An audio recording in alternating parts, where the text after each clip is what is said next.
Welcome back to Onyx Recaps. Today we will talk about movie The Black Phone, released in year 2021. In a chilling tale of survival and unimaginable terror, the life of a 13-year-old boy takes a nightmarish turn when he becomes the captive of a deranged child killer. Trapped in a soundproof basement, isolated from the outside world, his desperate attempts for help seem futile. However, a disconnected old phone begins to ring. As he answers the calls, he discovers a haunting truth. The voices on the other end belong to the killer's previous victims. In this heart-pounding psychological thriller, the boy's fate intertwines with the echoes of the past, fueling a relentless quest for escape and justice. In 1978, a Little League baseball game brings together kids and parents. Finney Blake takes the pitcher's position, receiving encouragement from his sister Gwen. Finney successfully throws two balls that result in strikes. But on the third pitch, Bruce Yamada, another player, hits the ball and scores a home run, leading his team to victory. Despite the defeat, Bruce praises Finney's throwing skills. Later, Bruce is spotted riding his bicycle around town, exchanging greetings with some girls from school. Suddenly, a dark van appears before Bruce, causing him to halt abruptly. Meanwhile, Finney and Gwen reside with their father, who is an abusive alcoholic still grieving the loss of their mother, who tragically took her own life. On their way to school, the siblings encounter a crowd of kids gathered as the school bully, Moose, harasses another student named Robin Arellano. To everyone's astonishment, Robin proves to be adept at fighting and overpowers Moose, leaving his face bloody. Finney and Gwen continue their journey, with Gwen mentioning the local kidnapper known only as the Grabber, as they have recently discovered that Bruce has gone missing. At school, Finney becomes the target of three boys who trail him into the restroom, hurling insults at him. Robin enters the scene and issues a stern warning to the bullies, deterring them from further harassing Finney. Robin also empowers Finney to stand up for himself. Meanwhile, two detectives named E. Roger Mitchell and Troy Rudisill arrive at the school and request a meeting with Gwen in the principal's office. Gwen discloses that she has been experiencing dreams related to the missing children associated with the Grabber, but she struggles to interpret the significance of these dreams. The following day, Finney awakens to the sound of his father violently assaulting Gwen due to the police's visit to his workplace and their inquiries about Gwen's dreams and their connection to Bruce's disappearance. In response, Gwen shatters her father's liquor bottle, further enraging him, and he intensifies his abuse towards her. He compels Gwen to deny the authenticity of her dreams, referencing her late mother's similar prophetic dreams that were once regarded as omens. Later, Robin takes a bike ride through the neighborhood.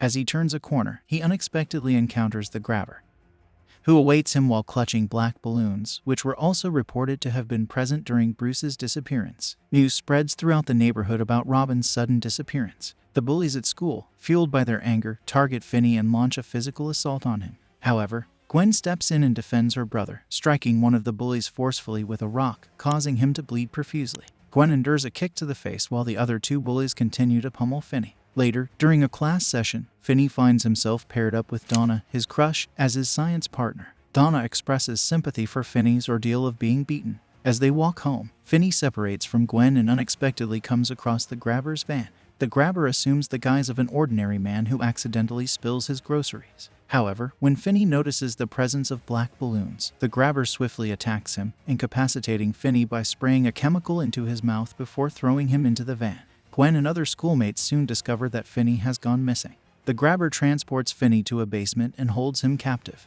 The room contains only one window, but it offers no hope of anyone hearing Finney's screams. The Grabber taunts Finney, asserting that he is special. On the wall, there is a disconnected black telephone that the Grabber claims to have heard ringing before. Later, the phone rings once again, and Finney musters the courage to answer it. To his astonishment, he hears the voice of Bruce, who compliments Finney's baseball pitching skills, describing them as mint. However, Bruce suffers from amnesia and cannot recall his own name or the events surrounding his demise. Bruce provides Finney with a valuable clue about a hidden space in the floor, instructing him to move a tile and begin digging. With his time as a captive, Finney devotes himself to digging and discreetly disposing of the dirt down the toilet.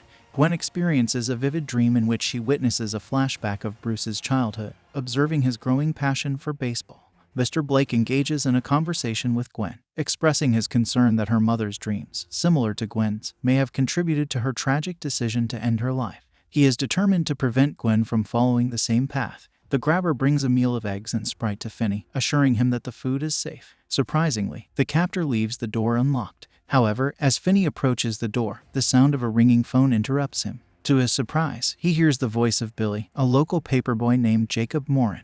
Billy's ghost appears beside him, bearing slashes on his face inflicted by the Grabber. Billy warns Finney that the unlocked door is a trap, and the grabber awaits him upstairs, armed with a knife. Billy mentions leaving a cable in a crack beneath the wall. Thinking quickly, Finney rolls up a mat and uses it to slide the cable up to the window bars, attempting to create an escape route. However, his weight causes the bars to detach, leaving him stranded without a means to climb back up.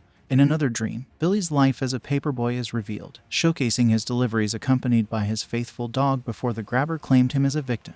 The detectives continue their investigation throughout the neighborhood, seeking information from a man named Max, who conducts his own inquiry into the missing children. Max informs the detectives that he is currently residing with his brother. Meanwhile, Gwen strives to extract any valuable information from her dreams in an attempt to locate her missing brother. The grabber inquires about Finney's name, but when Finney lies, the grabber tosses him a newspaper featuring news about his own disappearance. After the grabber departs, the phone rings once again, and Finney engages in a conversation with a boy named Griffin. Griffin's ghost materializes beside Finney and divulges information about a lock combination he had previously written down. This combination is part of a twisted game the grabber enjoys playing with his victims called Naughty Boy. Finney locates the numbers but discovers that Griffin cannot recall the exact sequence. Seizing an opportunity while the grabber sleeps, Finney stealthily ascends the stairs and attempts various combinations until he successfully unlocks the door. Regrettably, the grabber's dog, Samson, barks upon hearing the door unlock, rousing the grabber from his slumber. Finney flees from the house but manages to make it only a short distance before the grabber apprehends him. Sensing the attention of neighbors who have turned on their lights, the grabber threatens to kill Finney on the spot if he makes a sound.